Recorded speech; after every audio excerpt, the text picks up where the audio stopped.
E o quanto da Bíblia a gente não sabe ou se perdeu ou não estão nos textos canônicos, né? Por exemplo, tem teorias de que Lilith foi a primeira mulher de Adão, de que Jesus talvez pudesse ser casado, ou ele teve filho. Onde a gente busca uma fundamentação para dizer isso está errado, ou nada disso pode ser contestado porque não tem provas também. Pode ser que. Uhum. Como que funciona? Talvez eu vou até dar alguns exemplos desses que você deu. A fundamentação seria o seguinte: primeiro, desconfie de algumas fontes que você está usando. Tá certo? Igual eu falei de arqueólogo. Por exemplo, Lilith, vem da onde? Essa Lilith ideia? Apócrifo? nem apócrifo. Lilith, na verdade, é uma criação da Idade Média. Ah, é? Não existe nada de Lilith ser a primeira mulher de Adão. Na Bíblia não. Na Bíblia, nem em livros deuterocanônicos, nem em livros apócrifos, Ah, é? nem em qualquer outra literatura. Lilith, como primeira mulher de Adão, é uma criação da Idade Média. O único lugar que Lilith aparece no texto hebraico é num texto de Isaías. Ele fala de Lilioth, que aparentemente, pela raiz, Lilioth vem da raiz da palavra Laila, que quer dizer noite. Então, Lilioth significa com criaturas noturnas, que alguns tradutores traduzem por coruja, lobo, criaturas da noite. Agora, aquela história de Lilith como a primeira mulher de Adão, isso foi uma crença, uma lenda criada na Idade Média. Não tem nada na Antiguidade a esse respeito. Aí as pessoas, às vezes, porque tem um detalhe também, a nossa sociedade ama teoria da conspiração. Exatamente. A gente detona uma pessoa. Mas de onde veio, será, da Idade Média, essa ideia? De onde veio essa invenção? Será que são cultos pagãos que tinham essa história do... Inventaram isso. Inventaram isso como sendo a primeira mulher de Adão. Eu até tenho no meu canal lá, Rodrigo Silva Arqueologia. Se o pessoal acessar lá, tem um vídeo lá sobre? Assim. Sim, foi Lilith a primeira mulher de Adão. Se colocar Rodrigo Silva Arqueologia Lilith, vai aparecer. Eu mostro as fontes, mostro a palavra hebraica e tudo. Na Idade Média, houve um prodígio de inventar muitas coisas. Isso não é novo, faz parte do gênero humano amar a teoria da conspiração. Teoria da conspiração... fanfics. Exatamente. Teoria da conspiração é igual o João de Deus. Você tá entendendo? Hoje que ele foi desmascarado, nenhum artista foi nele. Quer dizer, você tá entendendo? Não, ninguém foi. Quando o governo tá mal, ninguém votou nele. Então, quer dizer, enquanto a coisa tá lá, todo mundo quer ser o pai da criança, né? Mas quando não... Então, o que acontece? A humanidade abomina a teoria da conspiração, mas todo mundo é fascinado por elas. Claro. E desde longa data, um exemplo moderno e um antigo. Se eu hoje escrevesse um livro, A História do Papa Francisco. Ah, que coisa piedosa, bonita, né?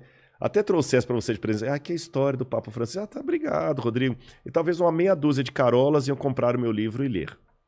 Mas, se eu escrevesse um livro, A Verdadeira História do Papa Francisco, a verdade que o Vaticano tentou esconder. Nossa! Cara, amanhã eu tenho 1 milhão de exemplares, não tem Paulo Coelho que me bata. Você tá entendendo?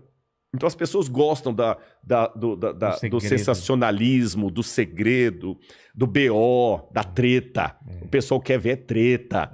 Você tá entendendo? Você quer ver um programa seu que disparar de views mais do que qualquer outro? Quebra o pau aqui. Igual o João Gordo com o Dado Dolabella. Ô, cara, espero que não seja comigo, mas pega um pedaço de pau aí, bate na mesa aqui. Espero que não aconteça, né? Mas se acontecer, vai ter 5 milhões de views num dia. Bate no mandíbula. Coitado. Mas teve convidado que mereceu já. Para com isso. Opa, vamos lavar a roupa suja. Mas o fato é que o que acontece? As pessoas criam essas coisas. E durante muita época isso continuou alimentando... Mesma coisa hoje de Jesus ter sido casado. Mesma coisa. Mesma coisa. Não tem nenhuma evidência. Prova, nenhuma evidência, nada. Pelo contrário. Aliás, quer ver? Você falou uma hora aí do Zeitgeist. Lembra de um documentário que saiu, acho que foi em 2000, sobre Zeitgeist? Que falava que Jesus é um plágio... ele seria o sol. De sol, solstício e tudo tal. Mais. Olha que absurdo. Eu sou formado em filosofia. Eu estudei história da filosofia, li Homero, Hesíodo e tudo mais. Vou dar só um exemplo do Zeitgeist. Eu não sei como é que os caras conseguem dinheiro para fazer um documentário daquele. Eles falam lá, por exemplo, que Horus... Eu falei de filosofia, mas vou falar dos egípcios. Depois vou falar da mitologia grega. Ele falou que Horus... Agora estou falando dos egípcios. Que Horus nasceu dia 25 de dezembro. Que Horus era filho de Ísis, uma virgem, que Horus reuniu 12 discípulos em torno dele, que Horus ressuscitou um homem chamado Lazaria, e que Horus, depois de morto, ressuscitou. Poxa, quando você pega isso aqui... Pô, é a mesma história. É a mesma história. Aí ele pega o deus Apis, dos romanos, Atis, dos romanos também, que Atis também nasceu no dia 25 de dezembro, de uma virgem, etc. Aí ele pega também lá Hércules e pega também Dioniso, deus do vinho, que Dioniso também nasceu no dia 25 de dezembro, filho de uma virgem, e que Dioniso também celebrou a sua morte com o vinho, que era o deus do vinho.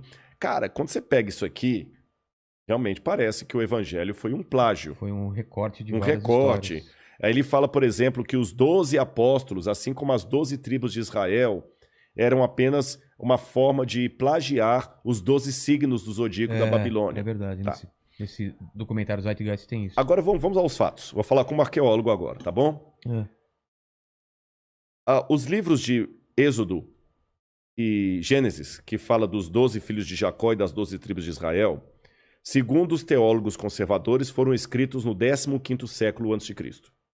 Teólogos liberais que não acreditam na historicidade bíblica colocam esses livros compostos mais ou menos entre o ano 900 e o ano 600 a.C., tá bom? Sabe quando a Babilônia sistematizou os 12 signos do zodíaco? Somente no 5º século a.C. Então já caiu essa... Depois. Outro detalhe.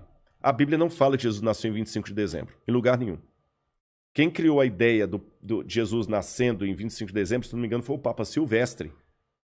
Estabeleceu o nascimento de Jesus no solstício de inverno, que era 25 de dezembro. A Bíblia não fala que era isso. Segundo, nenhum desses personagens que eu citei, nem Dioniso, nem Horus, nem Atis, nasceu em 25 de dezembro. Não tem nada disso nos relatos egípcios, gregos ou romanos. Para citar o Horus, por exemplo. Ísis não era virgem quando deu à luz a Horus. O marido dela, Osíris, tinha sido esquartejado, as partes dele tinham sido jogadas no rio Nilo.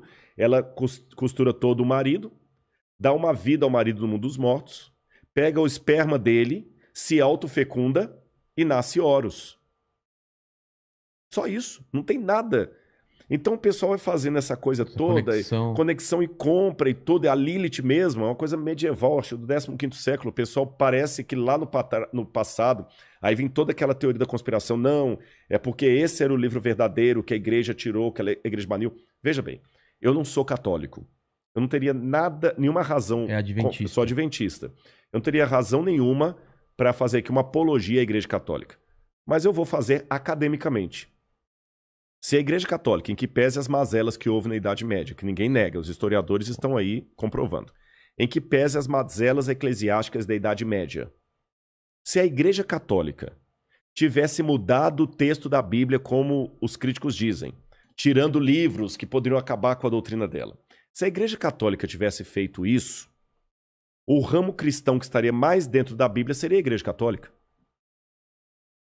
Porque todos os dogmas da igreja ela colocaria na Bíblia.